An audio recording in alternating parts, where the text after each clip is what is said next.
Sejam bem-vindos, então, à nossa segunda aula teórica do módulo 1 da nossa formação em reabilitação neuromuscular, edição 2024. Na aula anterior, nós fizemos uma contextualização política de como que o método R2FT foi criado, por que razão foi criado, qual é o objetivo da criação do método R2FT dentro do cenário político da educação física brasileira atual. E hoje nós já vamos entrar na parte mais técnica do nosso trabalho, que é controle motor. Talvez a gente já entre na próxima etapa, que é dor, mas eu não quero fazer a coisa muito extensa, muito cansativa, tá? Nós temos ainda mais um sábado antes do nosso encontro presencial, e lá no encontro presencial tem a parte da manhã toda para a gente discorrer bastante, mas naquele momento lá eu quero concentrar nossos trabalhos assim em demonstrações, além de apresentar teoria, mas demonstrações. Então, por isso que essa parte bem teórica eu optei por fazer aqui no online. Bom, vamos lá, vamos ver se vai funcionar essa apresentação aqui. Vamos torcer, vamos lá. Vocês estão vendo a área de trabalho, né? Sim? Sim. Ok, agora eu vou passar para a apresentação de slides. Deu certo, Ivan. Ok? Agora eu vou trocar. Trocou. Sim. Então vamos lá, vamos dar continuidade. Então, vamos começar. Pessoal, por que raios a gente precisa aprender e estudar tanto essa questão de controle motor? Por duas razões. Primeiro, liberação miofascial. Vocês têm que entender bem a questão neurofisiológica, as questões neurofisiológicas que estão envolvidas no processo de liberação miofascial. Vocês vão ver que não é uma massagenzinha, é um processo... Tem alguém com o microfone aberto, por favor, desliga. Não é um processo simples de fazer. A liberação miofascial ela exige uma precisão na topografia, topograficamente falando, na anatomia topográfica onde você está trabalhando, assim como na pressão e no tipo de toque que é feito. Tem um microfone aberto. E a segunda questão que a gente precisa entender aqui no esquema motor, o controle motor, é a reprogramação motora.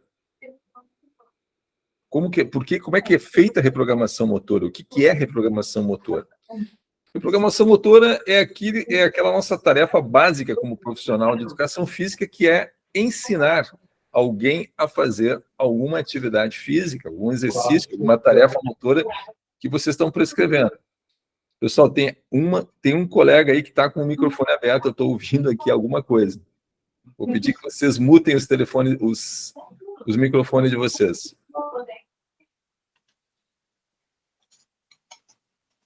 Professor, aqui está parecendo que é o do Luiz. É o Luiz? Luiz? Bom, vamos lá. Então, esquematicamente falando, esse slide aqui mostra todo o funcionamento do nosso controle motor. Então, inicia tudo na captação dos sinais, todos os sinais. Então, nós temos a área sensório-motora, que é responsável pela captação e processamento desses sinais aí. O Luiz. Luiz? Oi. Muta teu telefone, Luiz. Ah, tá. Muta teu telefone, por favor.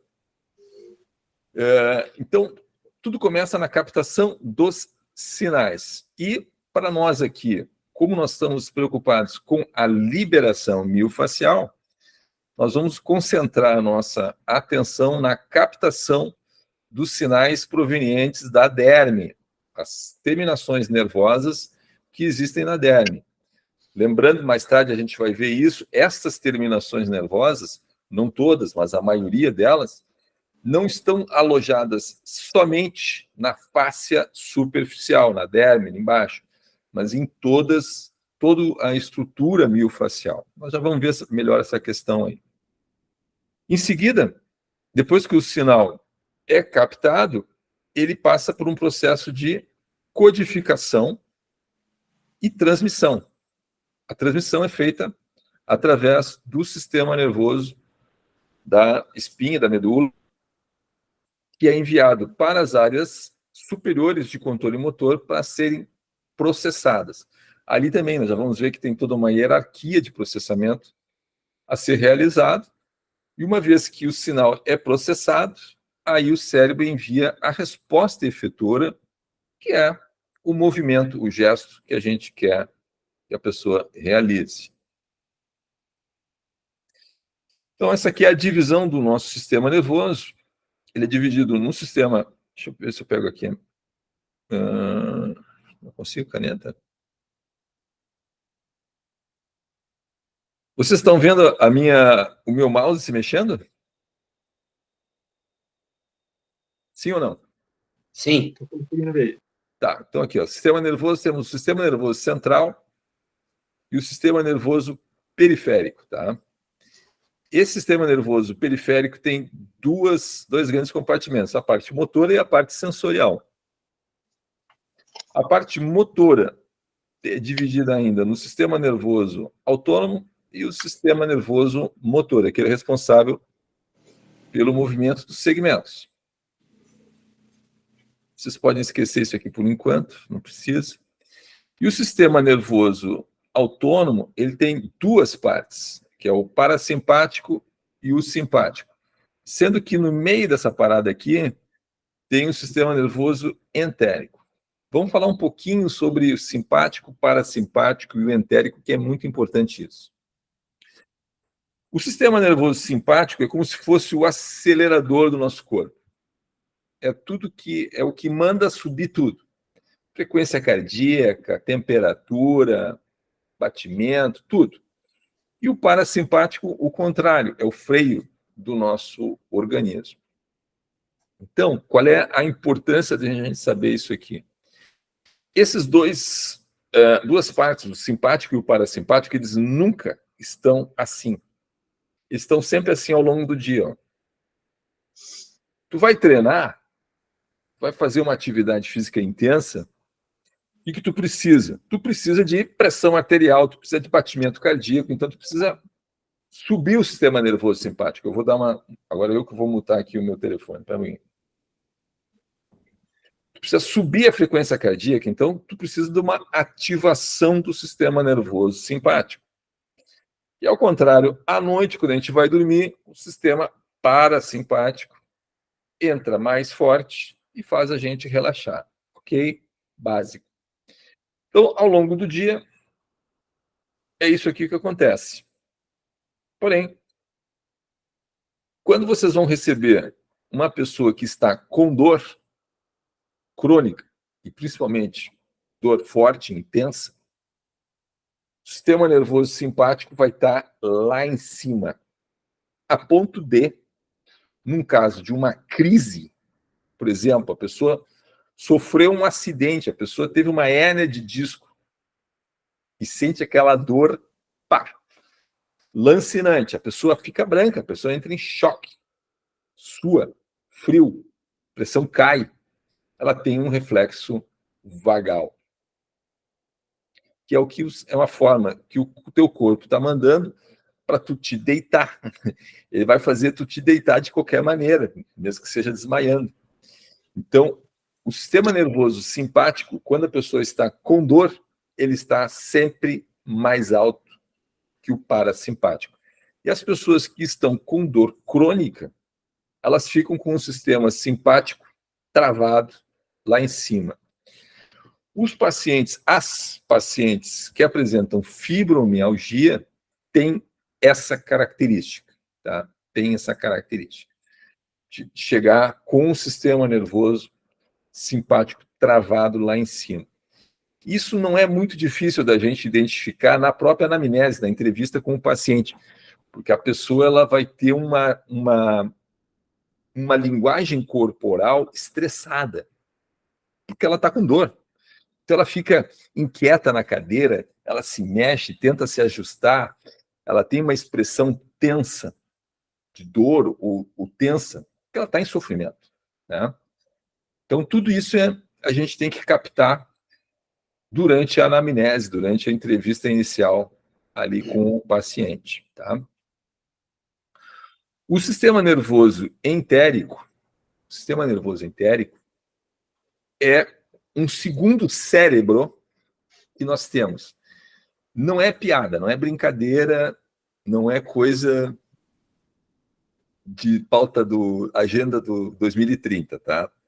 É fato. Nós temos, de fato, um segundo cérebro menor, que é o que gerencia todas as funções do aparelho digestório.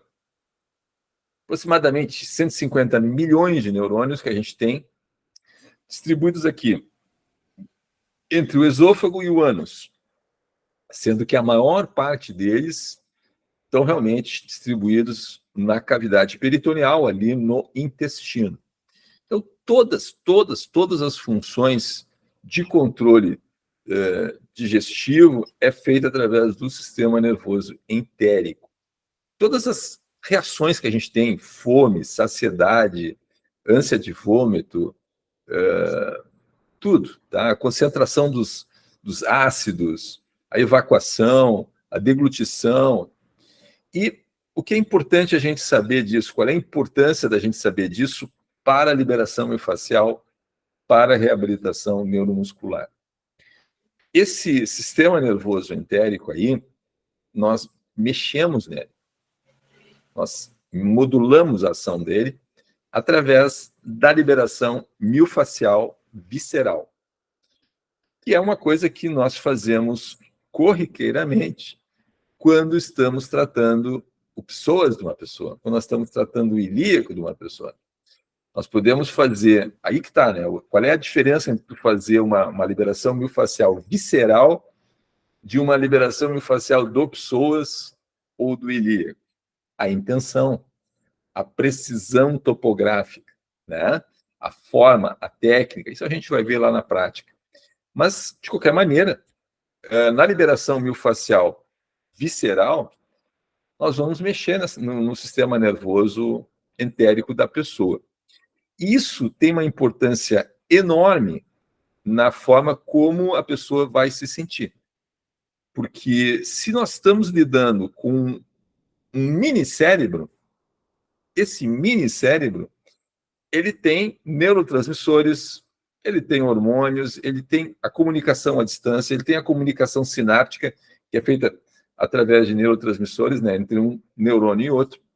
Ou seja, existe toda uma carga de neurotransmissores, principalmente serotonina, dopamina, que são liberados por esse sistema nervoso, essa parte do sistema nervoso, que é o sistema nervoso entérico.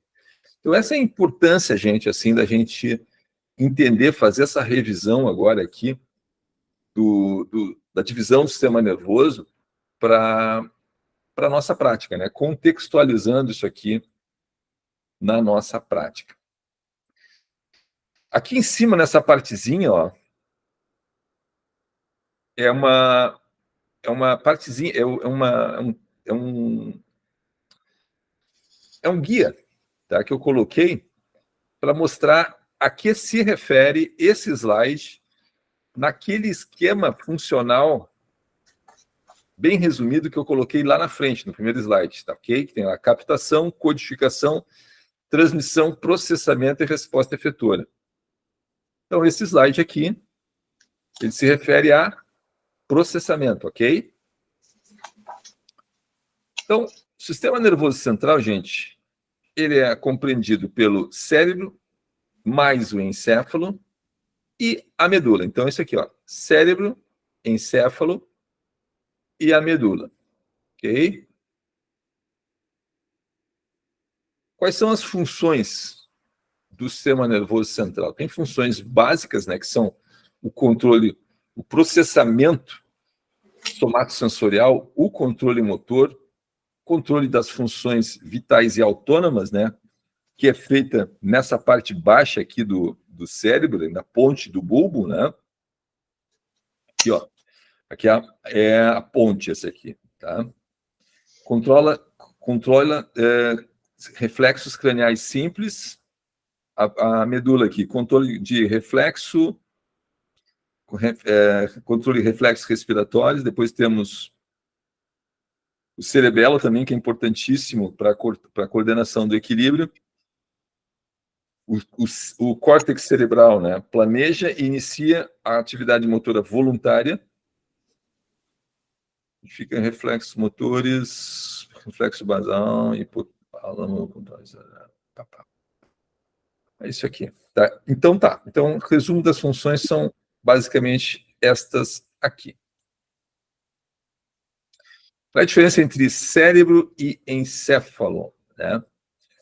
O cérebro é basicamente os dois hemisférios cerebrais e o diencéfalo, que é a parte mais central, mais antiga, também chamada paleocórtex, que é essa parte aqui, ó, bem primitiva que nós temos no cérebro, que nós dividimos essa área do nosso cérebro com todos os mamíferos superiores. O que muda é a parte dos hemisférios cerebrais, né? Mas essa parte do diencéfalo aí é a parte bem antiga, tá? E nós vamos ver que essa parte aqui, antiga e profunda do nosso cérebro, está ligada com a memória da dor. E o encéfalo é a soma de tudo, né? Então tem o cérebro cerebelo mais o tronco encefálico. O tronco encefálico ele é dividido, então, no mesencéfalo, que é essa parte pretinha aqui, a ponte e o bulbo. Tá?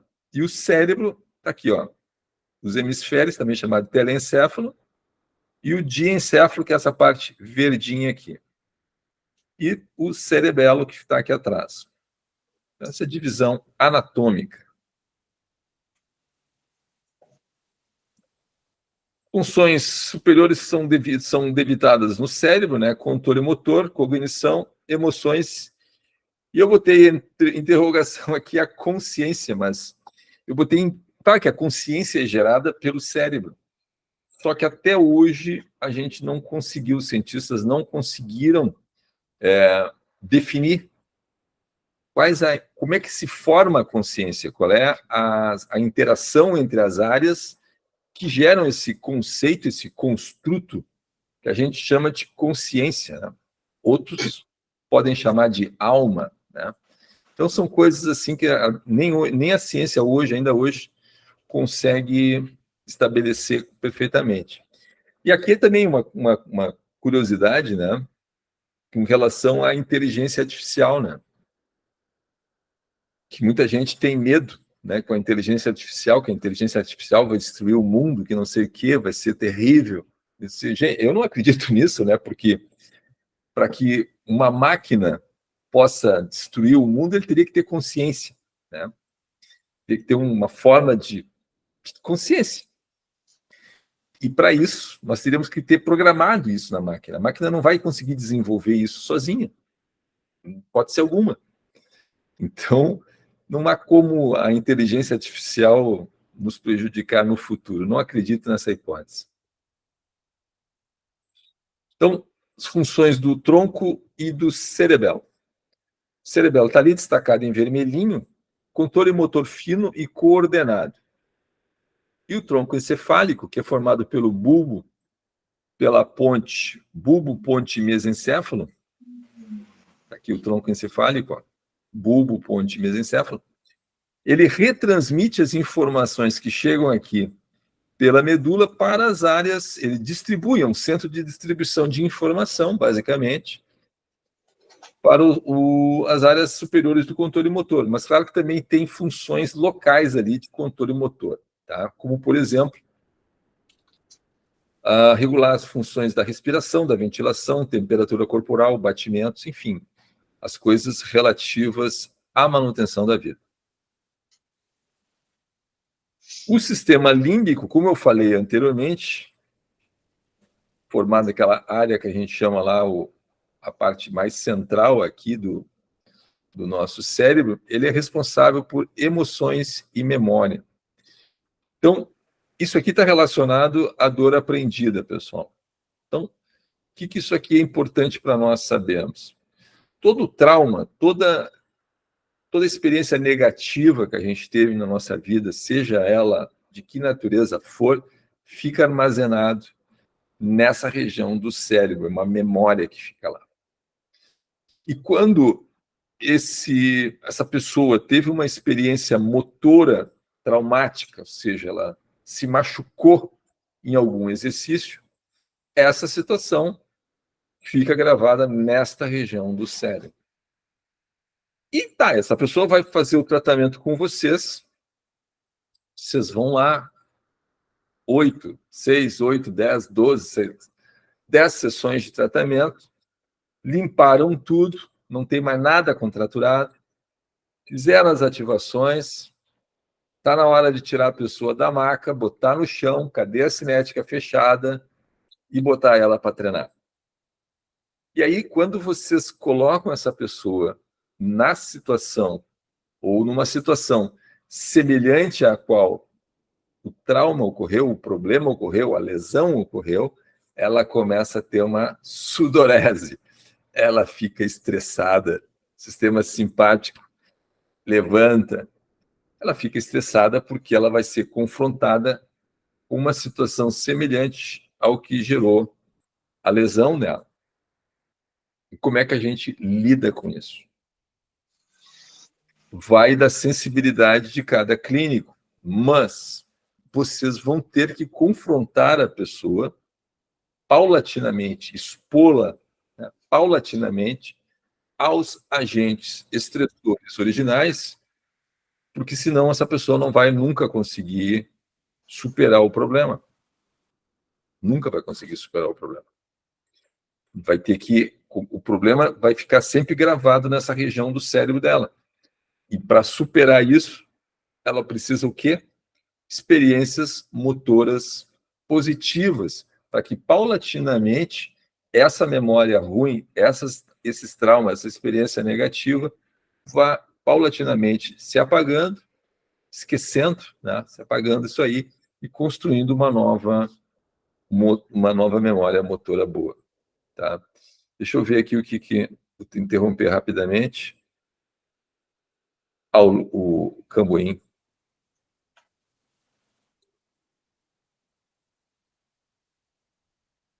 Vamos lá.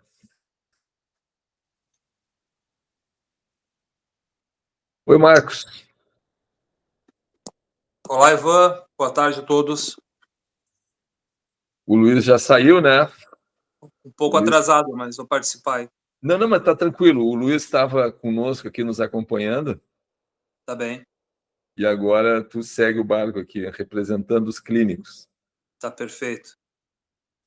Deixa eu ver como é que eu volto para lá agora aqui. Vou ter que interromper.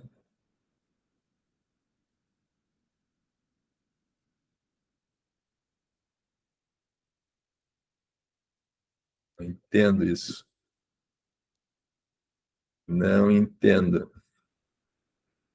Mas vamos lá.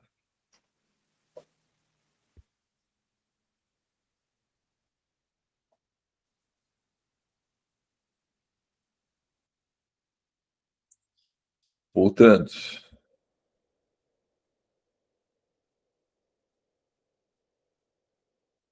Tá, aqui vocês estão vendo a área de trabalho, né? Vou passar para a apresentação de slide. Exatamente. Isso aí. Tá, então está funcionando, está funcionando, está funcionando. Então, agora nós terminamos aquela parte aqui do processamento, né, que a gente estamos agora na parte da transmissão, aqui na medula. A medula, basicamente, tem os dois canais, né, a via aferente e a via eferente, né? A via aferente, que é a via sensorial, ela é dorsal. E a via motora é ventral. O que isso aqui, essa informação, ela é super importante para nós, porque tem muito a ver com um problema recorrente, que são as protusões e as hérnias de disco. Quando esse conteúdo interno aqui da medula, né, ele tende a extravasar. Esse extravasamento tanto pode ocorrer lateralmente, como anteriormente ou posteriormente. Qual é a situação pior, gente? Na opinião de vocês aqui. O que pode ser pior aqui? Quando há uma hérnia dorsal, uma hérnia ventral ou uma lateral? Pergunto para vocês. Vamos raciocinar um pouquinho.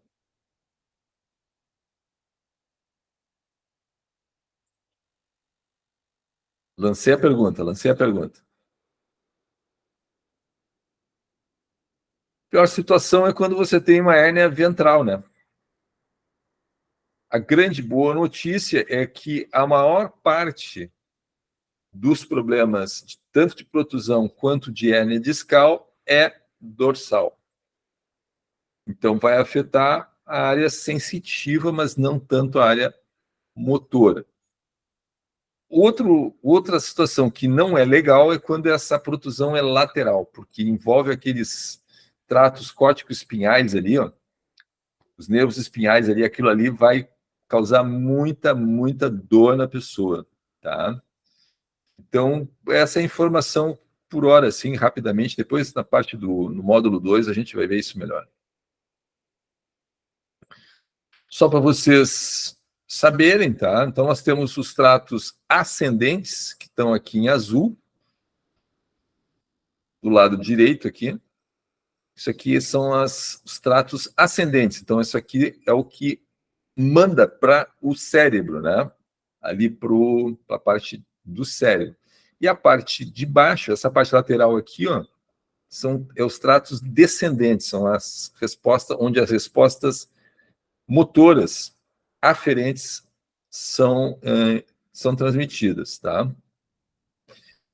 Porém, também a medula também tem controle motor nela, tá?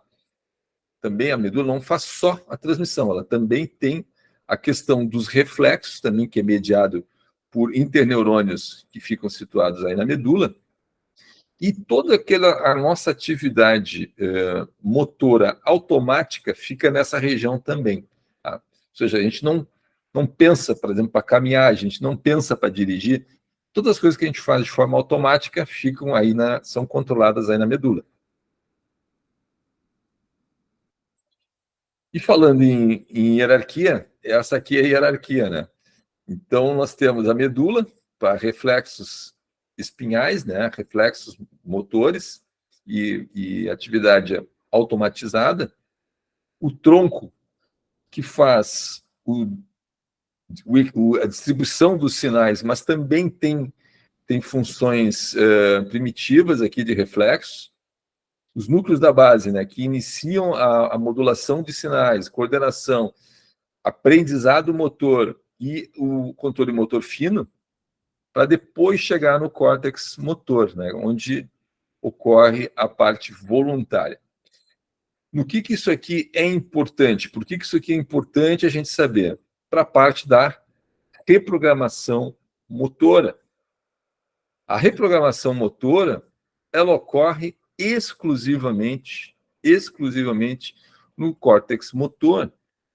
Reprogramação motora é uma reorganização sináptica em tempo real. Então, isso é um troço que leva tempo para fazer. Não é rápido. E, sendo executado aqui no córtex motor, o que vocês precisam cuidar na hora de fazer a reprogramação motora, as ativações nos alunos de vocês? Vocês têm que pedir para eles assim, olha, faz devagar, com pouca força. Por quê? Porque se o sujeito fizer rápido o movimento, de uma forma bruta, ele vai chamar muito sinergista para fazer o trabalho. Não vai ter a precisão que a gente precisa ter. E segundo, que vai ser feito de uma forma mais autônoma, usando a parte inferior da hierarquia do controle motor. Então, quando a pessoa pensa para executar um determinado movimento e faz esse movimento sentindo bem devagar, ele está usando o córtex motor para fazer isso, e é isso que a gente precisa eleger naquela pessoa para que ocorra a reprogramação motora. Entenderam? Então, essa é a parada, essa é a importância do negócio. Se vocês guardarem só isso dessa aula aqui, já está legal, tá? Já é alguma coisa importante. Então, reprogramação motora, córtex motor, parte de cima do controle motor, tem que ser feito devagar, voluntariamente, pensando, sentindo no que está fazendo, e com pouca força, para não chamar muito sinergista e para dar tempo para que a reorganização sináptica se dê início. Ok? Ainda na transmissão, o sistema nervoso periférico. Então, ele é dividido em duas partes, o somático e o visceral, como a gente tinha visto anteriormente, né? O sistema nervoso periférico somático é aquele que controla todas as nossas ações voluntárias dos músculos. Tá? Tudo é controlado, então, através desse sistema aí, que nós chamamos, de uma forma genérica, o tecido miofascial. Não dá para a gente separar as coisas. Não dá para separar. Já vamos falar um pouquinho sobre isso. E o sistema nervoso autônomo é o que regula todas as ações involuntárias, né, como o batimento cardíaco, o peristaltismo, as funções gástricas, bexiga, enfim, né, os vasos, a pressão arterial, tudo que refere-se às funções vitais. Sistema nervoso somático, então, esse aqui é o trajeto dos sinais, né? Está aqui a pele, as terminações nervosas, então aqui é onde nós vamos trabalhar, né? Esses sinais são enviados, manda lá para o cérebro desce, e aí tem a resposta efetora aqui. Ainda falando dos neurônios, né, da transmissão. O neurônio é composto, então, tem a função... qual é a função deles, né? Eles podem ser sensitivos, podem ser eferentes, ou seja, comandar contrações musculares, e existem neurônios associativos, interneurônios. A estrutura anatômica deles, né, essa aqui que a gente já conhece bem, né, tem a parte do corpo, né, formado pelos dendritos e o núcleo celular, tem o axônio, onde existe os nodos de Ranvier. Esses nodos de Ranvier, eles dividem a bainha de mielina, que é o que proporciona, que é o que diferencia a velocidade de condução aqui no axônio. Terminando lá nas transmissões, no terminal dos axônios. Aqui os tipos de neurônios, de uma forma estrutural, a classificação estrutural deles, eles são bipolares, multipolares e pseudo-unipolar. Isso aqui é só uma curiosidade, para nós não tem muita diferença para a nossa função. Agora, isso aqui é importante, tá? Que são os tipos de fibras nervosas.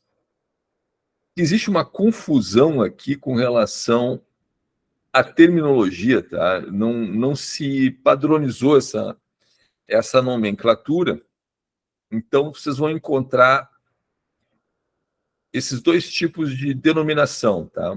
Chamar de grupo 1, 2, 3 e 4, ou alfa, beta, gama e C. Aqui, ó, alfa, beta, gama e C. E a diferença, gente, basicamente, é com relação à bainha de mielina, porque quanto mais calibroso for a fibra nervosa, mais rápida é a velocidade de transmissão. Quanto menor, mais lenta é a velocidade de transmissão. E essas terminações nervosas não, essas fibras nervosas, elas conduzem sinais específicos. Por exemplo, as fibras alfa e beta aqui, ó, as de maior calibre, são utilizadas para motor atividades eferentes e propriocepção. A gama aqui, ó, tônus muscular. A delta, que seria o C, para dor, toque e temperatura, atividade nociceptiva. Nós vamos ver que a coisa não é tão simples assim. Essas aqui também servem para propriocepção. Nós já vamos ver isso aí. E o sistema nervoso autônomo, como nós já tínhamos visto, é formado pelo parasimpático e o simpático. O simpático é o acelerador, o parasimpático é o freio. E quando a pessoa está com dor, o sistema nervoso simpático dela está levantado, está travado, né? Os dois, então, ficam se alternando ao longo do dia, isso é o normal, conforme a demanda, né? Tu quer relaxar, tu está no momento de relaxamento, parasimpático está em cima, tu está fazendo exercício, está trabalhando, está se mexendo, o simpático está um pouco em cima. Só não pode acontecer do simpático ficar travado lá em cima, que aí a pessoa vai passar mal. Uma estrutura muito importante aqui no nosso trabalho é o nervo vago, porque existe o chamado reflexo vagal, que é uma situação que a gente quer evitar durante a liberação miofascial. O reflexo vagal vai causar ânsia de vômito na pessoa, vai causar, a princípio, vai causar, numa situação quando ela sente muita dor, o reflexo vagal tende a fazer a pessoa desmaiar. A pessoa empalidece, né? Os lábios ficam brancos, a temperatura da pele cai, a pessoa tem uma sudorese e a pessoa desfalece quando tem uma resposta vagal muito, muito intensa. E as respostas vagais menos intensas causam náusea, enjoo. A náusea e o enjoo é muito comum da gente causar na pessoa durante o processo de liberação miofascial, especialmente se essa pessoa já chega para o tratamento com muita dor. Tá? Então, são coisas que a gente tem que levar em consideração com relação ao conforto do paciente durante o tratamento. Vocês nunca podem esquecer isso. Conforto do paciente. Porque a pessoa já está com dor. O quanto ela vai estar com dor pode ser um desconforto. A pessoa está falando contigo tranquilamente e tal, mas sente o desconforto. E aí, quando você vai fazer a liberação miofascial, você até pode entrar fundo, forte, que não vai causar um reflexo vagal.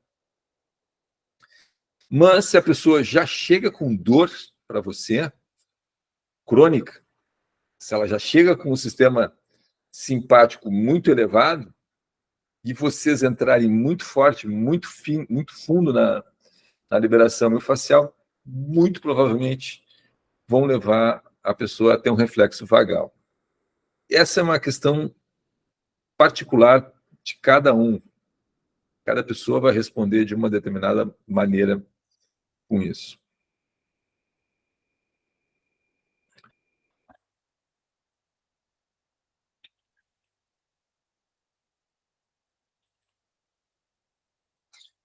Deixa eu só voltar aqui uma coisa. Eu não entrei em maiores detalhes aqui com relação ao nervo vago, porque essa parte da neuroanatomia, essa parte aqui do nervo vago, com certeza é a parte mais complexa de toda a neuroanatomia. Se vocês entrarem no livro de medicina para estudar o nervo vago, gente, meu Deus, tem ramificações aferentes, eferentes, parasimpática, simpática. Pega esses órgãos, aquele órgão, passa por aqui, passa por ali. Estudar o nervo vago fazer uma prova sobre o nervo vago deve dar muita sudorese nos estudantes de medicina, posso garantir a vocês. De modo que já vamos passando, então, agora para a junção neuromuscular, que é a resposta efetora. Eu também não me detive muito nisso aqui, porque essa parte da resposta efetora é já uma coisa que a gente estuda bastante lá, pelo menos eu vi isso bastante lá na educação física, na formação.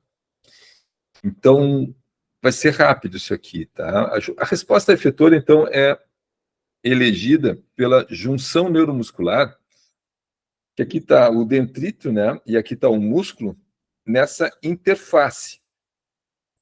A função disso aqui é transmitir o impulso nervoso que vem pelo nervo para o músculo se contrair. É isso, né? Só que qual é a importância disso aqui para nós, no nosso trabalho? Como a gente vai ver mais tarde, não hoje, mais tarde, na próxima aula, isso aqui está envolvido no processo de facilitação e inibição, que são dois conceitos fundamentais na reabilitação neuromuscular, né? Facilitação e inibição. A facilitação, já dando um spoiler aqui, né, é uma via neural preferencial de ativação. É uma situação na qual essa interface aqui, ó, está constantemente mandando aquele músculo ali embaixo se contrair. Isso é a facilitação. E a inibição é o contrário. A inibição é quando o cérebro não consegue mandar sinal para esta interface. Então, você vai ter fibras musculares, porque o músculo ele é composto por fascículos, né? E essas terminações nervosas, elas não inervam todas. Elas inervam, as unidades motoras inervam centenas ou milhares de fibras, mas não todas. Então, num caso de inibição, você vai ter uma situação na qual muitas dessas unidades motoras não estão conseguindo ser ativadas pelo cérebro, causando, então, a inibição. Isso faz com que, quando vocês coloquem carga no músculo, o músculo fibrile, trepide, e a pessoa apresenta fraqueza, né?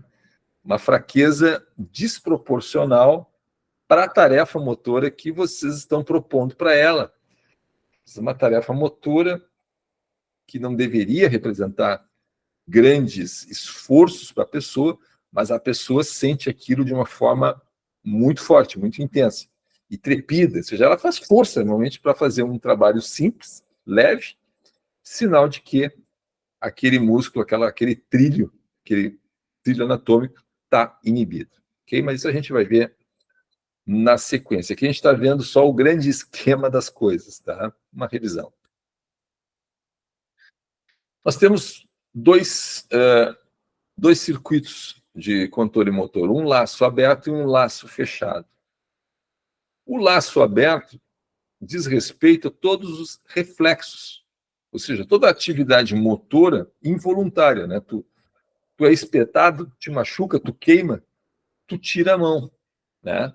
Isso é laço aberto.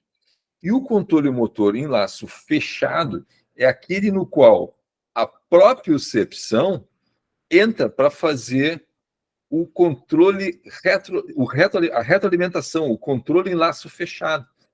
Ou seja, você larga com uma determinada programação motora, o teu cérebro planeja uma determinada ação. Certos músculos são acionados naquela ação. E, no decorrer da ação, a propriocepção, a tua propriocepção, consegue captar o quão preciso, o quão eficiente está sendo aquele padrão motor que você está executando. E manda esse sinal de volta para o cérebro para fazer o ajuste necessário. Então, essa é uma situação na qual o equilíbrio faz parte disso aí. Né? 17:50, vamos tocar. Vamos entrar aqui no sistema somatosensorial. Ixi, aquele título ali não ficou legal. Bom, o sistema somatosensorial, gente, é um conjunto de terminações nervosas, vários tipos de terminações nervosas, que colocam nosso cérebro, a nossa consciência, em contato com o mundo exterior. Então, temos a visão, temos a audição, temos o paladar, temos a propriocepção.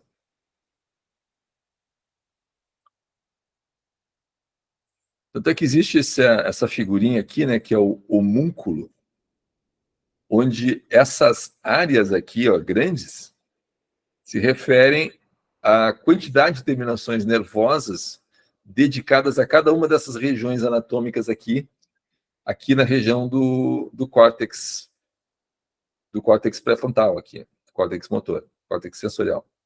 Então, vocês podem ver que a mão tem bastante terminação nervosa, assim como a boca e a língua. Mas eu vou te dizer que, com o tempo, vocês vão desenvolver bastante terminações nervosas também aqui no cotovelo e no antebraço, porque se forem depender só da mão para fazer liberação facial, vocês estão ralados, tá?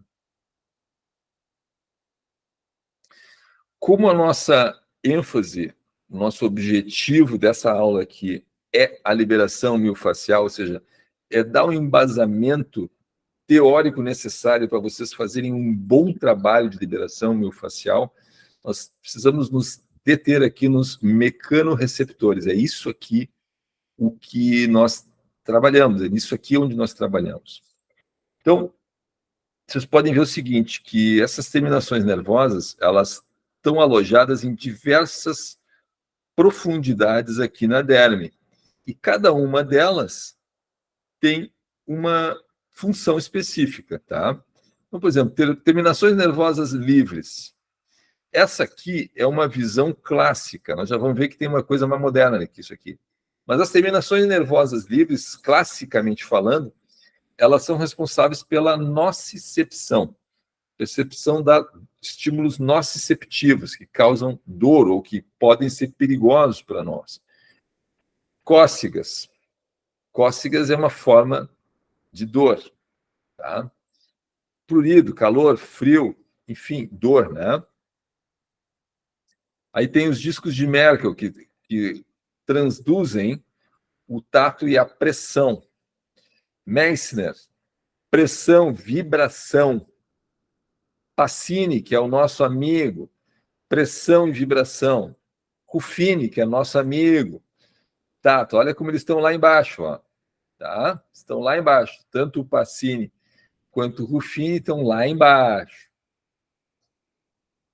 Tem Krause, que pega frio, enfim.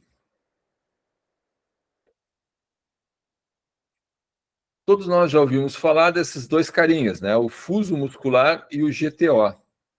O fuso muscular é uma célula muscular modificada que serve basicamente para medir a velocidade com que a fibra está se alongando. Ele mede a taxa de deformação das fibras. E o GTO mede o quê? O nível de força, de tensão que o músculo está exercendo. Isso são terminações importantes que a gente vai trabalhar no alongamento. Estamos agora na transdução dos sinais. Então, gente, transdução do sinal são todas essas etapas aqui. Ó. Você tem o estímulo, que eu traduzi aqui pelo toque. Imaginem quando vocês acessam determinada região para fazer a liberação miofascial, né? O toque. Vocês vão ativar algumas, nós já vamos ver quais, receptores sensoriais. No momento em que isso acontece, ocorre uma abertura dos canais de íon, de membrana dessas terminações nervosas, modificando a condutância desses canais aqui, ou seja, aumenta a passagem de cátions por aqui, gerando, com isso, um potencial de ação. E esse potencial de ação é transmitido pelos neurônios, para a medula, para o cérebro onde então ocorre o processamento dessa informação aqui. No que isso aqui é importante para nós, tá? Na questão da propriocepção. Em slides anteriores ali, quando eu mostrei as terminações nervosas, tem aquele slide onde aparece os calibres das terminações nervosas, estão lembrados? E que cada uma daquelas terminações tem uma velocidade de transmissão fixa. Estão lembrados? Pois bem, qual é essa questão? Como é que funciona essa questão da propriocepção com o equilíbrio? Eu queria fazer um parênteses aqui, porque eu acho que é o momento da gente falar sobre essa questão, porque é um tema recorrente na academia, né? Todos nós já vimos essa situação de que colegas botam um aluno em cima de um bozu, tênis, e com ou halteres ou uma carga elástica fazendo algum exercício, né? E aí, se você perguntar, professor, por que você está fazendo isso? O que você está treinando aí no seu aluno? Diz, estou treinando propriocepção. Mas e para que treinar propriocepção? Não, isso aqui protege contra a lesão. É isso que vocês vão ouvir. É isso que vocês vão ouvir. Não sei se vocês já tiveram essa experiência. Quem é que já teve essa experiência? Pergunto a vocês.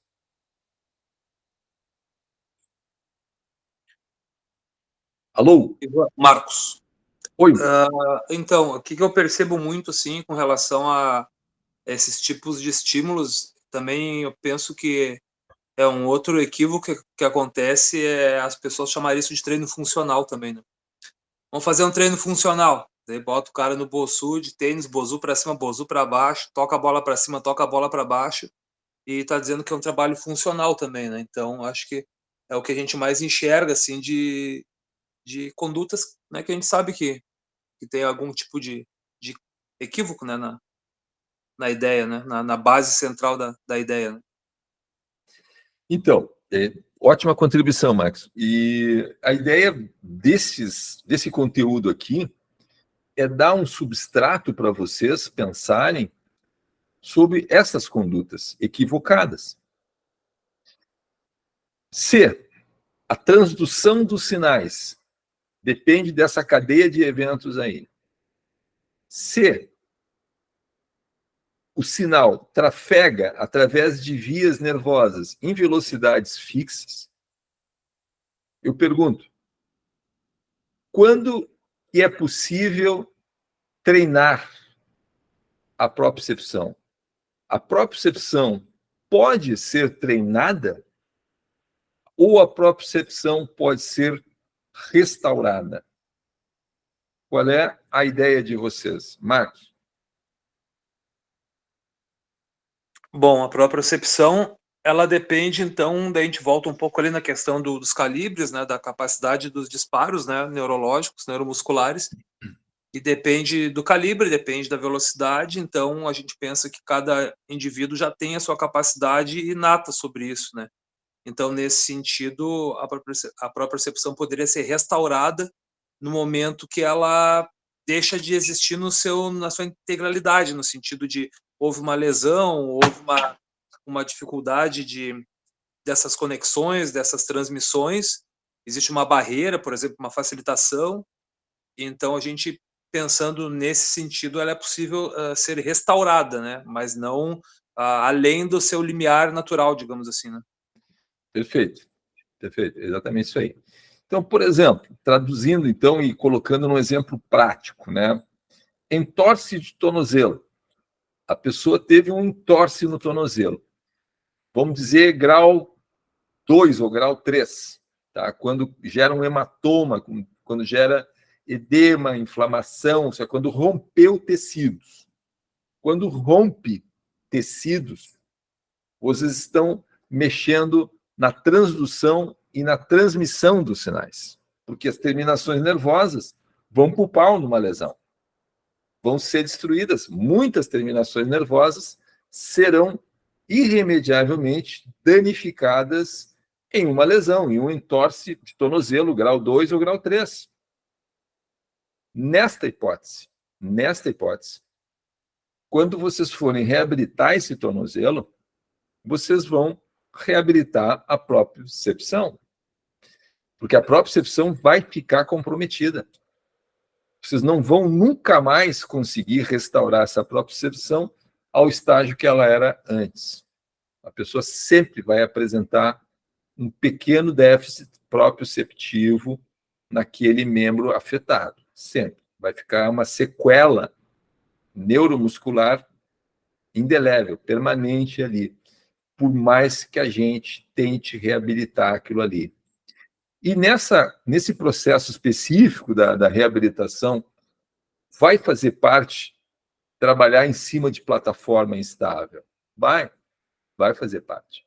Não no início, mas depois de 30 dias, quando já os tecidos já aguentarem, né, tiver uma tolerância mecânica capaz de suportar o peso da pessoa, aí sim, depois de 30 dias, 40 dias, quando for para a cadeia cinética fechada, né, exercício no chão, vocês vão botar a pessoa, desafiar o equilíbrio dela, desafiar a propriocepção dela, através de uma plataforma instável, que não precisa ser um bozu, pode ser um disco de propriocepção, uma plataforma, enfim, alguma coisa que a pessoa consiga controlar.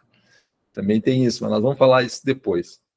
E então, gente, a propriocepção, ela só pode ser restaurada, ela não pode ser treinada.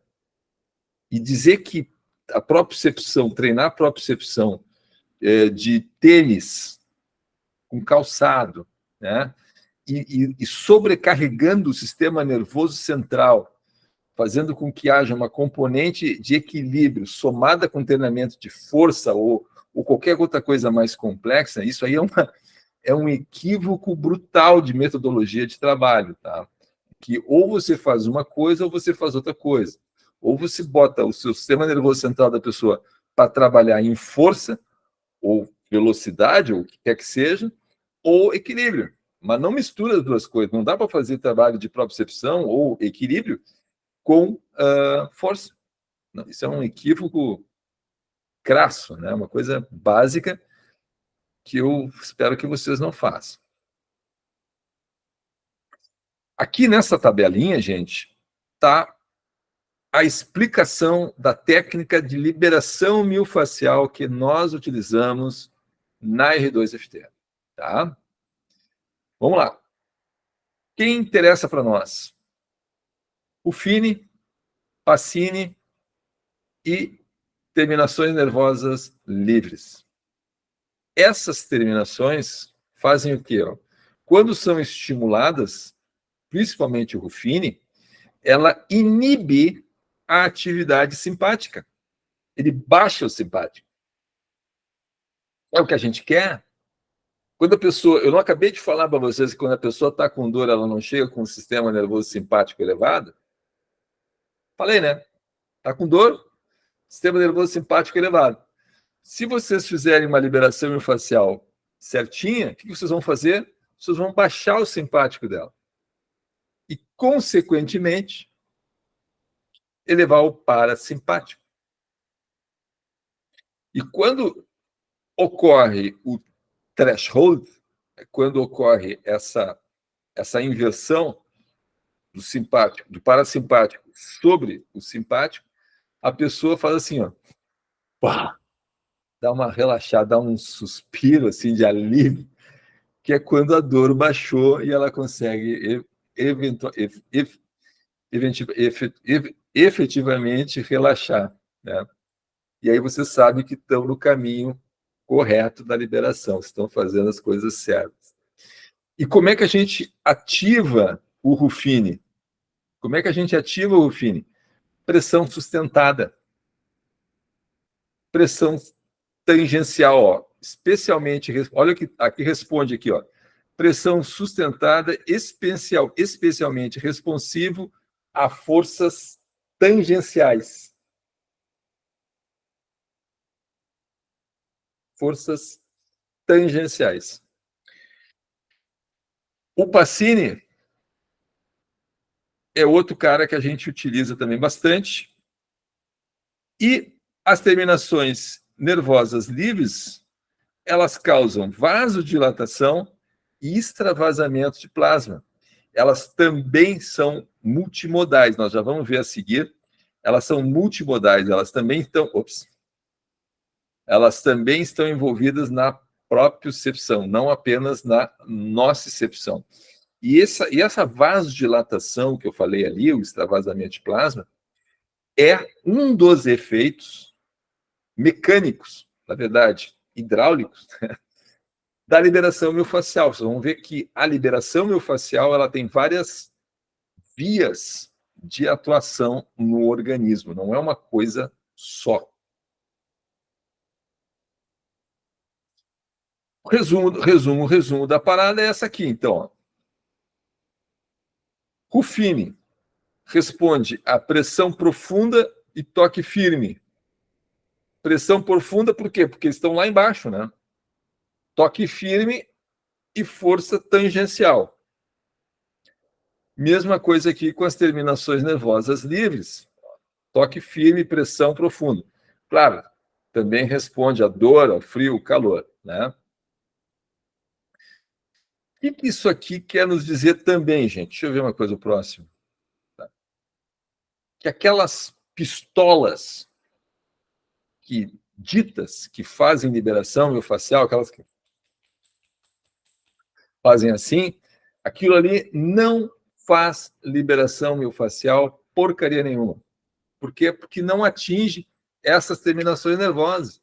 Pelo contrário, elas vão ativar outras terminações que vão levantar as coisas da pessoa. Não precisa, entendeu? Não faz o que a gente quer que faça. O princípio desses instrumentos é que está totalmente equivocado, né? Porque parte do princípio que o músculo está contraturado como se fosse um pedaço de carne morta que tu precisa amaciar na porrada. É isso. É como se fosse um batedor de carne. Tu pega um bife, um pedaço de carne morta, pega um batedor de carne e bate em cima. Ele amassa, ele amacia, ele amolece. Mas por quê? Porque você destruiu mecanicamente o tecido miofascial. Mas aquilo é um bife, é um pedaço de carne morta. Não é um paciente. Então, não dá para tratar um paciente como se fosse um bife. Então, não é para bater nos pacientes, não é para usar energia excessiva nos pacientes. Quando vocês forem fazer, e eu espero que façam, vocês se tratem, não somente comigo ou com os clínicos, mas com qualquer outra pessoa, é experiência de vida para vocês. Quando vocês forem fazer liberação facial com outros profissionais que não desta escola aqui, e essa pessoa vier dizer para você assim, olha, pode deixar comigo que eu vou romper, a palavra é essa, romper com as tuas aderências. Quando ele disser isso, vocês agradeçam e saiam correndo, porque ele vai usar força excessiva. Essa pessoa, esse profissional, ele acredita que vai baixar, vai desmanchar sua contratura na força, na porrada, que é o raciocínio do martelete, é o raciocínio do martelo de bife. Todo esse pensamento equivocado que eu acabei de falar para vocês. Na verdade, a liberação miofascial é você bater um papo com as áreas corticais do controle motor, utilizando para isso as terminações nervosas periféricas. Por isso, o nosso processo chama-se reabilitação neuromuscular. O resumo é esse. Então, não é para usar força excessiva, ok? 18:10, estou controlando aqui o tempo, tá? Essa questão de adaptação rápida e adaptação lenta também tem a ver com a liberação miofascial. Porque o Meissner e o Pacini, eles são de adaptação rápida. que é isso aqui, ó. Você tem aqui o estímulo, que no caso aqui, ó, é a entrada da força, né? A entrada da força. E aqui a resposta axonal, o potencial de resposta aqui, ó. O potencial de resposta é aqui o potencial de ação gerado, ó. Então, quando você inicia o estímulo, você tem um trem de pulsos, ó, sendo gerados. Mas mantendo a pressão, ó, o potencial de ação cai a zero. Aí, quando tira a pressão, gera novo trem de ondas, novo trem de potenciais. Então, esses caras aqui, ó, eles não são os responsáveis pela liberação miofascial. Quem faz são os de adaptação lenta. Que quando a gente entra o estímulo e gera, enquanto você está dando o estímulo, você está gerando potenciais de ação. Entenderam? Essa é a diferença. Então, novamente, aqui é onde estão, a adaptação lenta lá, o Ruffini, Merkel também é lenta, o rápido, né? Pacini e Meissner. Tá? Só para vocês verem anatomicamente onde é que fica. Entrando agora aqui na parte importantíssima, né, que é a propriocepção. Então, antigamente, a noção de propriocepção era dada mais ou menos dessa forma aqui, ó, soma de processos conscientes e inconscientes que definem a posição ou movimento articular. Então, como que a posição angular das articulações. Era isso que se entendia antigamente por propriocepção. Contudo, a partir dos estudos mais modernos, o conceito de propriocepção foi se ampliando. De modo que a noção de postura, estabilidade, sensação do nível de tensão muscular, posição, direcionamento, velocidade de deslocamento dos segmentos corporais depende de muitos outros proprioceptores, além do fuso e do Golgi. Sendo que existe uma diferença, né, entre interocepção e esterocepção. Né? Esterocepção são todas aquelas informações que recebemos do mundo exterior, e interocepção são as informações viscerais de funcionamento do nosso corpo. Então, a visão clássica é essa aqui, né? A visão clássica tem a ver somente com o fuso muscular e com o GTO, porque se pensava apenas no posicionamento angular das articulações.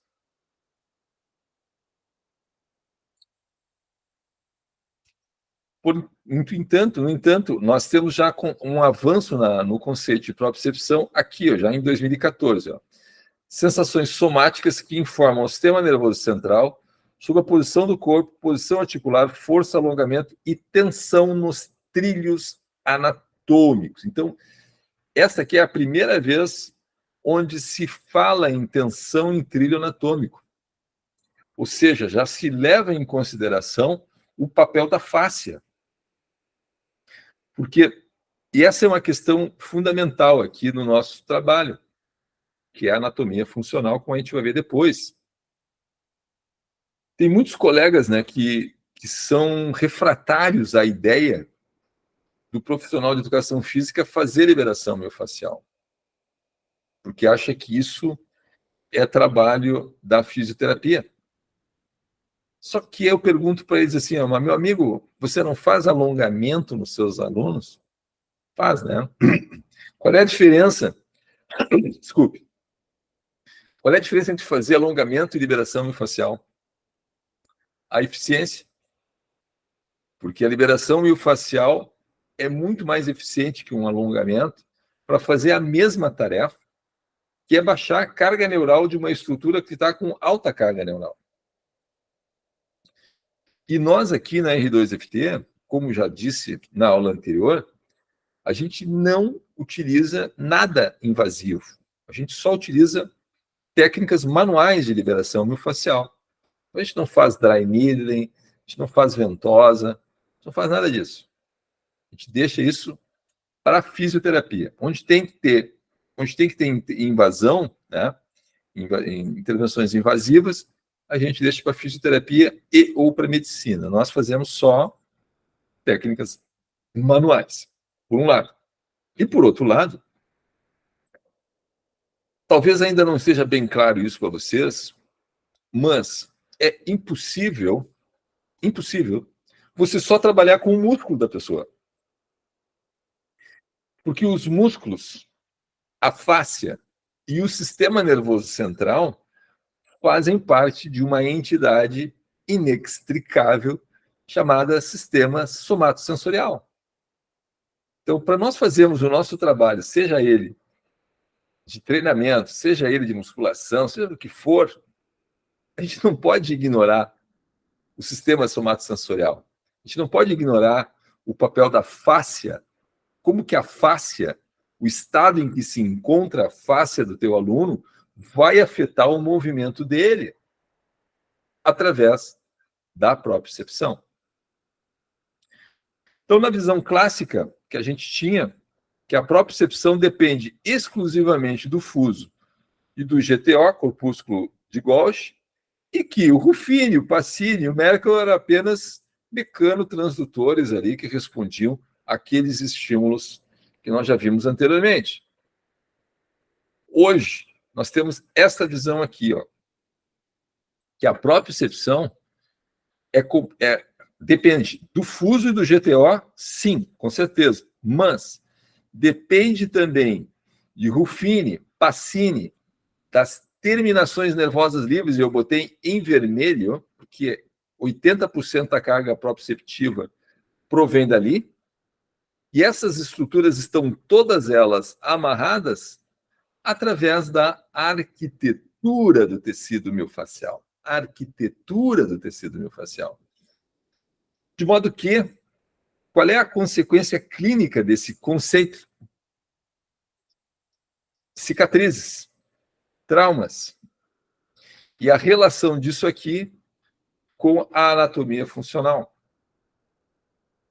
O caso específico aqui desse caso, nós vamos ver agora melhor isso ali no módulo 2, e é por isso que vocês podem ficar tranquilos com relação à eventual complexidade que possam estar achando no nosso conteúdo, porque eu vou repetidamente ao longo do ano, bater sempre nas mesmas teclas. Então, vocês vão aprender o negócio de qualquer maneira, tá? Então, propriocepção depende da arquitetura do tecido miofascial. Ora, no caso de uma cesárea, toda essa linha aqui, ó, a linha, isso aqui é um trilho anatômico, é a linha anterior superficial do Thomas Mias, que nós vamos ver em seguida, tá? Mas não hoje. Essa arquitetura aqui, ó, todas essas fibras aqui, todos esses músculos são rompidos. Vai até o útero para o bebê nascer. De modo que a arquitetura miofascial, a parte inferior desse trilho aqui, fica comprometida. Logo, a propriocepção dessa região fica comprometida.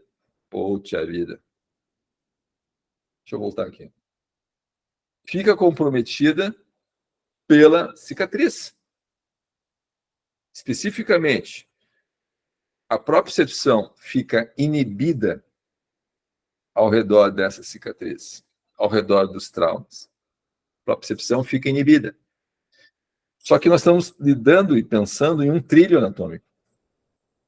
De modo que, se uma parte do trilho fica inibida, o que vai acontecer com alguma outra parte do trilho? Vai ficar facilitado. O trilho anatômico é como se fosse um monte de pessoas trabalhando de braços, juntos, sinergistas. Então, se um boneco desmaia, se um deles para de fazer o trabalho deles, os demais tem que aumentar o seu trabalho. E alguém vai explodir essa parada.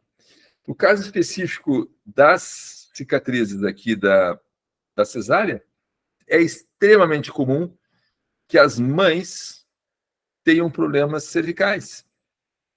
Dores cervicais, tonturas, enxaqueca, por causa dessa cicatriz aí embaixo. Porque aqueles músculos cervicais ali em cima se tornam facilitados em função da inibição daquelas fibras musculares do trilho ali embaixo. A nossa aula de hoje termina aqui, e agora entramos já na parte 3, que é o tecido miofascial. Vamos deixar para o nosso próximo encontro online. Alô? Ok. Posso fazer uma contribuição, Ivan? Vai lá, é para isso que tu está aqui. Não, então, com relação a cicatrizações, né? Eu tenho uma cirurgia de hérnia inguinal do lado esquerdo, uma cirurgia que foi aberta, não foi em vídeo, né? E guarda uma certa semelhança com a cesárea, porque é um corte profundo, uma cicatriz grande, em torno de 15 centímetros, 10, 15 centímetros, e é bem profundo, né? Então, desde a cirurgia, isso foi em 2018, né? De um tempo para cá, eu comecei a ter uma facilitação do adutor do mesmo lado, né? Então, o adutor longo que vai e que incomoda. Nunca tive nenhum tipo de problema depois da cirurgia, então essa facilitação do adutor da coxa esquerda apareceu. Então, é uma relação direta também com essa situação, né? Do quanto inibe uma região e facilita a outra, né? Maravilha essa tua contribuição, Marcos. E vocês vão ver depois, nos módulos seguintes, a parte prática, o quão frequente é isso. Por exemplo, dor no joelho, né? Dor no joelho é um assunto bastante complexo, tem um monte de etiologias possíveis para isso, mas uma barbada, assim, ó, por exemplo, imagina um jovem, 15, 19, 20 anos, jovem, com dor no joelho. Nós vamos ver todos os cenários possíveis, mas como nós estamos falando da questão do trilho anatômico, né? Como que o trilho anatômico pode ficar inibido e facilitado dentro de um trilho? Uma das causas possíveis do cenário é esse: um jovem faz musculação pesada, tá com uma coxa, um quadríceps gigante, e vocês vão ver, ele está com uma dor anterior no joelho, uma dor na patela. Aquela região pode estar até inflamada, pode estar sensível ao toque. E essa região, portanto, a porção distal do quadríceps fica facilitada, inibindo a porção proximal do quadríceps. Então, quando você faz um teste de flexão do quadril, ele sente cãibra, ele sente trepidação, ele não consegue levantar a perna com força, não consegue flexionar o quadril com o joelho estendido, e a parte proximal do quadríceps dele está inibida. E isso gera esse desequilíbrio causando dor. Claro que tem outros cenários também possíveis relacionados ao pé, né? Pé supinado, pé valgo, um monte de coisa que dá problema, mas tudo isso a gente vai ver oportunamente. Pessoal, 18h24, vocês querem colocar alguma coisa? Não. Foi muito pesado, muito difícil, muito ruim a coisa. Facinho não foi, né? Barbada não é. Mas fiquem tranquilos, porque pelo menos o consolo é o seguinte: essa foi a pior parte. Vencemos a pior parte.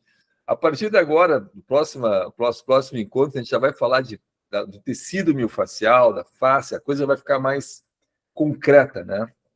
Vai passar mais para cima, assim, vai ficar mais fácil assim, para a gente assimilar as coisas. Mas, como eu falei para vocês, eu tenho que explicar para vocês, e eu quero que vocês sejam profissionais diferenciados nesse sentido, para não embarcarem nessas balelas, né, de martelete de liberação miofascial ou autoliberação miofascial em rolo, também é outra falácia, né?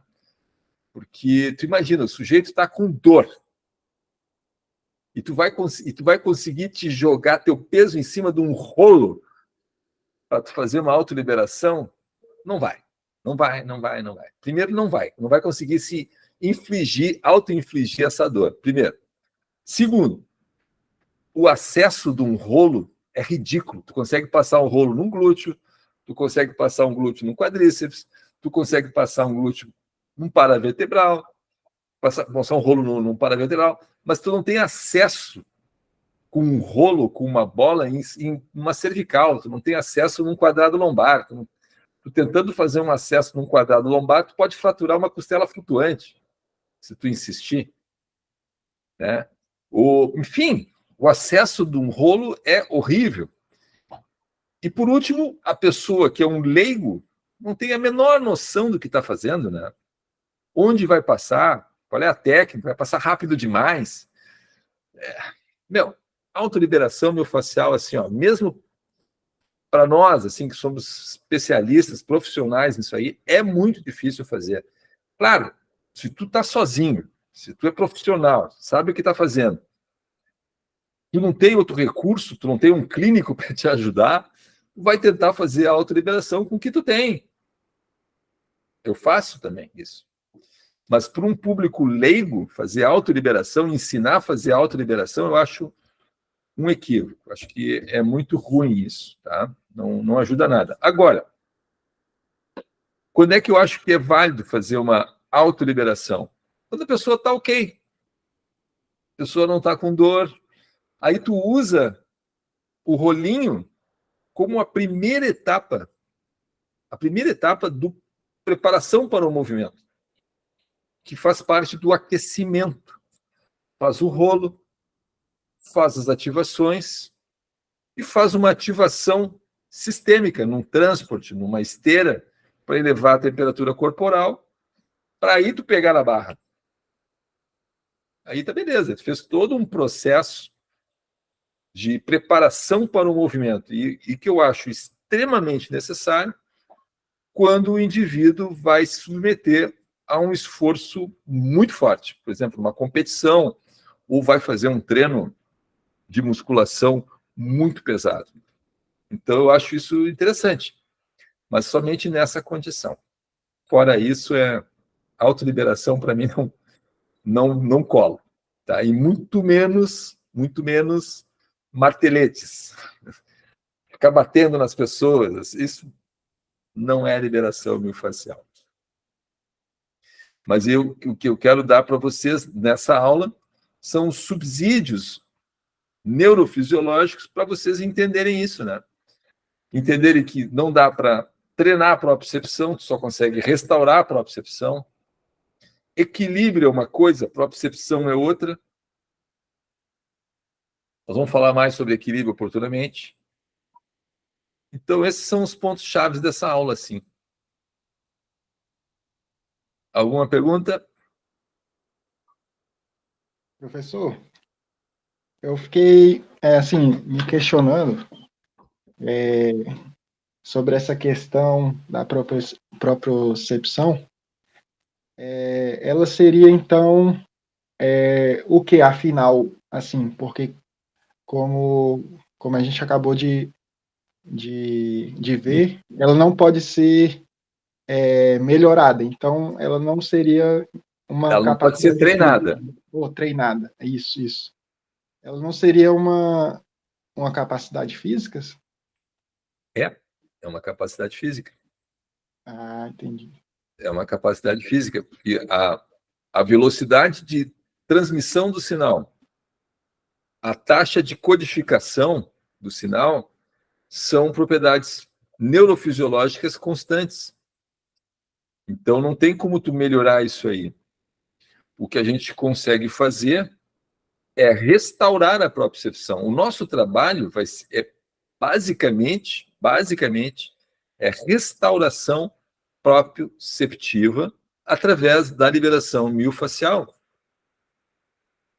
A liberação miofascial vai fazer isso através de vários mecanismos que a gente vai ver agora na próxima aula, quando a gente falar de fáscia. Quando a gente entrar agora no tecido miofascial, junto ali, a gente vai falar sobre liberação miofascial. Então, o nosso trabalho é esse, é restaurar a propriocepção. Restaurar a propriocepção. Através da liberação miofascial. Não, certinho, então, professor. É que eu estava pensando que não seria uma capacidade física, né? Mas é. Mas não. Tudo bem. Sherlon. Alguma dúvida, Sherlon? Fala aí alguma coisa. Não, tudo tranquilo, professor. Tudo tranquilo. Humberto, o que te pareceu, Humberto? Te identificou alguma coisa da tua história de vida na academia ali, velho? Ah, sim, eu estava fazendo as contas, eu já fiz liberação com 8 pessoas diferentes. E aí ali eu vi a explicação toda, eu vi exatamente o que cada um fez em mim. Daí eu vi os que cometeram exageros, os que foi fraco demais. E aí foi legal, assim, porque eu consegui me lembrar exatamente da situação onde eu lembro, assim, que passou do ponto, que foi forte demais, e em vez de me melhorar, me piorou. Isso foi bem legal. E outra questão sobre essa questão da propriocepção, eu vi uma explicação, não sei se isso está correto ou se eu que fiz uma má interpretação, mas, por exemplo, assim, ó, se eu fizer uma postura, assim, de desmotivação, assim, tipo, a minha postura tá mal. O meu sistema nervoso central, ele faz uma leitura daquilo e ele passa pro meu cérebro, assim, de que eu tô triste, deprimido. Tá certo isso? Isso é propriocepção. Sim. Sim, também é. A tua postura, Isso por tá... exemplo, se tu tiver uma postura, assim, mais peito para cima, ombro para trás, mais de motivação, o teu sistema nervoso central interpreta aquilo e tu vai ter mais motivação. essas questões são mais de ordem emocional, né, do que Emocional. emocional. Mas com certeza, né, a linguagem corporal da pessoa, A linguagem corporal, isso. A linguagem corporal da pessoa está relacionada direto com o teu estado emocional. Exatamente, isso aí. A linguagem corporal... Isso também é uma propriocepção. Está mediado pela propriocepção. Mediado pela propriocepção. Mas é um assunto um pouquinho afastado, assim, da nossa prática, né? Mas ele está mediado, né? O que é importante também complementar nessa questão da propriocepção tu falou agora da questão postural, que as pessoas que estão com vícios posturais já instalados, elas sentem desconforto quando assumem uma postura melhor. Né? Porque tu está habituado com aquela postura inadequada, eu não vou falar errada, tá? Porque não existe postura errada, mas uma postura inadequada, está acostumada, aquilo é confortável para ela. De modo que quando ela tenta ajustar artificialmente, mecanicamente, né? Alguém pega os ombros dela e bota na posição correta, ela sente desconforto, cansaço, né? Por que isso? Porque a propriocepção dela está comprometida. A propriocepção dela está sinalizando uma coisa que está errada. E o nosso papel consiste em restaurar isso aí, restaurar essa normalidade e reprogramar as redes neurais que controlam aquela postura. Fortalecer os músculos que estavam inibidos, ativar e fortalecer os músculos que estavam inibidos e baixar a carga neural daqueles músculos que estavam facilitados, contraturados. Sim. Que é o que coloca ela na posição. Na academia, o aluno vai fazer um supino e aí a barra está assim, ó, ele está assim, ó. Aí tu pega e diz, não, tu tá torto, é aqui. Aí ele, agora é que eu sinto que tá torto. Exatamente. Esse é um outro sintoma. Isso aí que eu estou falando. É outro sintoma. Por que ele acha que está torto? Né? Porque ele está com algum problema naquele ombro que a propriocepção está comprometida e não consegue sinalizar para o cérebro que isso aqui está errado, que isso aqui que deveria ser assim. Ó. E quando tu artificialmente tu coloca ele nessa posição, tu está mandando uma informação para o cérebro contrário ao que ele sentia antes. Então ele vai interpretar que isso aqui está errado, que isso aqui é o certo. Então, para tentar ajudar a responder também ali a pergunta do Jeff, né? Eu acho que vai ao encontro esse exemplo do professor Humberto, porque daqui a pouco a própria percepção dessa pessoa que está fazendo supino, ela vai ser restaurada, porque provavelmente esse desvio articular do ombro, uma hipótese justamente é o desequilíbrio miofacial, né? Pode ter músculos inibidos, músculos facilitados, a própria percepção dele foi afetada por isso. Então, através da técnica, a gente restaura a própria percepção dele. Então, sim, é uma capacidade física também, né? E complementando... Esse exemplo foi bom para entender melhor a própria percepção, porque eu também estava com uma dificuldade de entender. Bem, então, é isso aí, porque... desculpa, Ivan, é que eu vou... Pode falar. Não, então, eu creio que esse exemplo é bem didático, professor Humberto, porque é uma capacidade física, como o Jeff questionou, que não tinha ficado bem claro para ele, e essa própria percepção, então, ela precisa ser restaurada, né? Porque realmente esses trilhos aí, pode pegar um trilho do braço, pode ser, né, professor, um trilho de braço, pode estar, né, fora da sua ordem natural e tem que fazer uma reestruturação, um reequilíbrio, que é a técnica que nós usamos. Então, na medida que a gente fizer uma liberação, uma ativação dos músculos agonistas, antagonistas, enfim, dependendo do caso em questão, essa própria percepção dele pode melhorar. Então, ele vai ter uma percepção diferente, então, da posição dele para fazer o supino, por exemplo. Porém, nesse exemplo específico que o Humberto trouxe, foi muito feliz esse exemplo que o Humberto trouxe, realmente, porque é muito comum isso, né? Muito comum.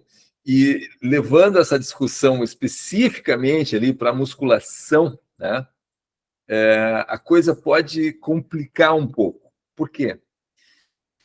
Eu acabei de falar para vocês que se o aluno entende que isso aqui está ok, isso aqui está errado, porque a própria percepção dele está comprometida, certo? E nós estamos discutindo o que está gerando esse erro de sinalização aferente. E pode ter duas grandes etiologias diferentes. Pode ser, como o professor Marcos está destacando, um simples desequilíbrio muscular nas linhas dos braços, manguito, estabilizador escapulotorácico, que não estão conversando bem. Provavelmente sim, com certeza sim, mas por baixo disso, antes disso, no caso do supino, no caso de um atleta, no caso de um praticante de musculação, pode sim ter uma lesão nos tecidos que está causando todo o desequilíbrio. A lesão nos tecidos, seja dano articular, seja dano nos tecidos moles, isso aí vai causar erro proprioceptivo, que esse erro proprioceptivo causa o desequilíbrio muscular, fazendo com que o cara pense que isso aqui está certo e isso aqui está errado, entendeu? Então, é muito importante, e ao longo do ano, nas nossas práticas, a gente vai desenvolver o raciocínio clínico necessário para fazer esse diagnóstico diferencial. É muito, muito importante isso. Senão, a gente não vai ter, ou não vai ter sucesso suficiente, ou vão ocorrer problemas. Vocês vão pegar um paciente com uma queixa dessa, vão tocar a liberação miofascial nele, achando que vai resolver, e não resolve. Totalmente, ou não resolve nada, porque o problema dele vinha de uma patologia estrutural, um problema estrutural que estava causando desequilíbrio, entendeu? Então, quando a gente detecta essa situação, tu já esclarece a pessoa, olha, tu tens esse problema físico aqui, que está causando desequilíbrio muscular, e eu não vou conseguir te consertar totalmente, sanar totalmente o teu problema. Apenas parcialmente. Nós precisamos, de alguma forma, abordar, talvez no âmbito da medicina, aquela patologia estrutural ali que está causando o déficit proprioceptivo. O Jeff levantou a mão? Não, foi isso mesmo, professor. Era só para falar sobre as hipóteses também, né? Que assim, eu percebo que uma outra hipótese poderia ser, talvez, o medo, o trauma que a gente que você falou no slide anterior, falando sobre as memórias, uma questão do medo, por exemplo, falando sobre, sem ser do supino, eu tinha uma aluna que ela não conseguia realizar uma remada no TRX por conta que ela teve um trauma por ter caído de costas. Então, Sim. ela jogava o quadril para trás. Aí eu fiquei pensando nessa questão também, que assim, poderia ser, né? É isso aí. Bom exemplo. Então, Pessoal, era só isso. 18h42 agora.